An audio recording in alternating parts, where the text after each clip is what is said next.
Guys, ഒരുപാട് നാളായിട്ട് ആഗ്രഹമായിരുന്നു എല്ലാവരും കൂടി ഒരു ട്രിപ്പ് പോകണമെന്നുള്ളത്. എല്ലാവരും പ്രവാസികളായതുകൊണ്ട് തന്നെ ഒരുമിച്ച് കിട്ടാൻ പ്രയാസമാണ് എല്ലാവരും. പക്ഷേ ഇത്തവണ എല്ലാവരും എന്ന് പറഞ്ഞാൽ ഒട്ടുമിക്ക ആൾക്കാരൊക്കെ നാട്ടിലുണ്ട്. അപ്പോൾ അവരെ കൂട്ടിയിട്ട് ചെറിയൊരു വണ്ടിയൊക്കെ സെറ്റാക്കിയിട്ട് ഓൺ ദ വേയിലാണ്. ചെറിയ പാട്ടും പരിപാടികളൊക്കെ ആയിട്ട് അങ്ങനെ തുടങ്ങി.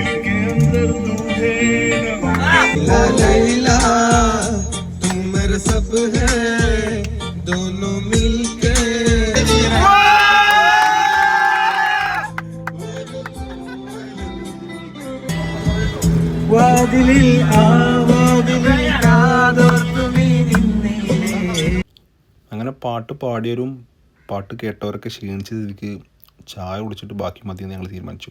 ശരവണ ഭവനിൽ കയറിയിട്ട് നല്ല പടം വിളിച്ചു. അടിപൊളി ചായയും കാപ്പിയും നല്ല ഫുഡ്, അടിപൊളി ഫുഡ്. പ്രത്യേകിച്ച് കൊടുത്ത മസാലയും കാര്യങ്ങളൊക്കെ ഉണ്ടോ, ഒരു രക്ഷയില്ല.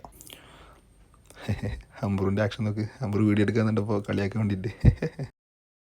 അതിനുശേഷം നമ്മുടെ ഉവൈസിൻ്റെ ഒരു ചായ കുടി. ചായ ഒരു രക്ഷയില്ല കേട്ടോ. ചായയും കോഫിയും ഇവിടുത്തെ വേറെ രസം തന്നെ. ഫുഡ് അടി കഴിഞ്ഞു. തിരിച്ച് വണ്ടിയിലെല്ലാവരും കയറി. ലാസ്റ്റ് അമീർ ഖാനാണ് കയറുന്നത്. പോണ വഴിക്ക് ചെറിയൊരു ട്രാഫിക് ഉണ്ടായിരുന്നു. പിന്നെ ഇടയ്ക്കൊരു സൂപ്പർ മാർക്കറ്റിൽ കയറിയിട്ട് അത്യാവശ്യം ചെറിയ ഷോപ്പിംഗ് ഒക്കെ നടത്തി രാത്രിയേക്ക് കൊണ്ടുള്ള ഫുഡും കാര്യങ്ങളൊക്കെ സെറ്റാക്കി. അപ്പോഴാണ് KSRTC പോകണമെന്നുണ്ടത്. ഇവിടെ പ്രിയദർശിനി ആക്കിയിട്ടും ഒരു മനുഷ്യല്ല അതിൻ്റെ ഉള്ളിൽ. സ്ത്രീകളൊക്കെ വളരെ കുറവാണ്. നമ്മുടെ നാട്ടിലൊക്കെ ആകെ തിക്കി തിരക്കിയിട്ട് ഇരിക്കാൻ സ്ഥലമില്ല. അവിടെ നിന്ന് അങ്ങനെ ഞങ്ങളൊരു തുരുത്തിലേക്കുള്ള ചെറിയ ഷോർട്ട് കട്ടിൽ കയറി. ഇവിടെ നിന്നൊരു 10 മിനിറ്റ് ദൂരം കൂടെ ഉണ്ട്. അങ്ങനെ ഞങ്ങളവിടെ എത്തി. പതുക്കെ നടന്ന് നീങ്ങിക്കൊണ്ടിരിക്കുകയാണ്. ദണ്ഡിയാത്രയാണ് ഗൈസ്. ഒന്നല്ല, ഒരുപാട് ദണ്ഡികളുണ്ടെന്ന് മാത്രം. അങ്ങനെ പോണ വഴിക്കാണ് ഒരു ചേട്ടൻ മീനൊക്കെ പിടിച്ചിട്ട് ആ വഴി വരുന്നത് കണ്ടത്. പിന്നെ ഒന്നും നോക്കിയില്ല. ഞങ്ങളുടെ മനസ്സിലുള്ള മുക്കുവന്മാരൊക്കെ ഉയർത്തെഴുന്നേറ്റു. എല്ലാവരും വടിവെട്ടാനും ചൂണ്ടൽ സെറ്റാക്കാനുള്ള പരിപാടികൾ തുടങ്ങി. സുഹൈലെ കണ്ടില്ലേ, മെയിൻ മുക്കുവനാണ്, മൂത്ത മുക്കുവൻ, തലമൂത്ത മുക്കുവൻ.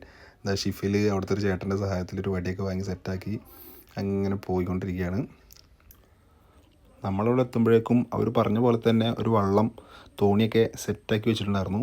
ഞങ്ങൾ പതുക്കെ 2 ടീമായിട്ട് കയറി. ഞങ്ങൾ 10-16 പേരുള്ളതുകൊണ്ട് ആദ്യം ഫസ്റ്റ് ടീം കയറി. പിന്നെ രണ്ടാമത്തെ ടീമിലാണ് കേട്ടോ ഞങ്ങളൊക്കെ. എല്ലാവരും ഭയങ്കര എക്സൈറ്റഡ് ആണ്. ചിലർക്ക് നീന്തലൊന്നും അറിയില്ല. നമ്മുടെ റാഷി വെള്ളത്തിൽ കയറി ഉടനെ എന്നോട് ഇങ്ങനെ സിഗ്നൽ കാണിച്ചു, ഒരു രക്ഷയില്ല, പൊളി, നല്ല വൈബ് എന്നൊക്കെ പറഞ്ഞു. ഫുൾ ധൈര്യത്തിലാണ് ആശാൻ. നിങ്ങൾ മുഖം ശ്രദ്ധിച്ച് നോക്ക്. പിന്നെ അവിടുന്ന് അങ്ങോട്ട് വെള്ളം ഇളകുമ്പോൾ റാഷിയുടെ മുഖം ശ്രദ്ധിച്ച് എനിക്ക് മനസ്സിലാവും, ഫുൾ ടെൻഷനാണ്. വെള്ളം നീങ്ങിയിട്ട് മെയിൻ കായലിലെത്തിയപ്പോഴാണ് സംഗതി ഞങ്ങൾക്ക് മനസ്സിലായത്. ഒരു രക്ഷയില്ല. ഏതാ വ്യൂ എന്ന് പറയുമോ, ഫോണിൽ കാണുന്ന പോലെയല്ല, നേരിട്ട് കാണുമ്പോൾ ഇതിനൊക്കെ ഭംഗിയാണ്.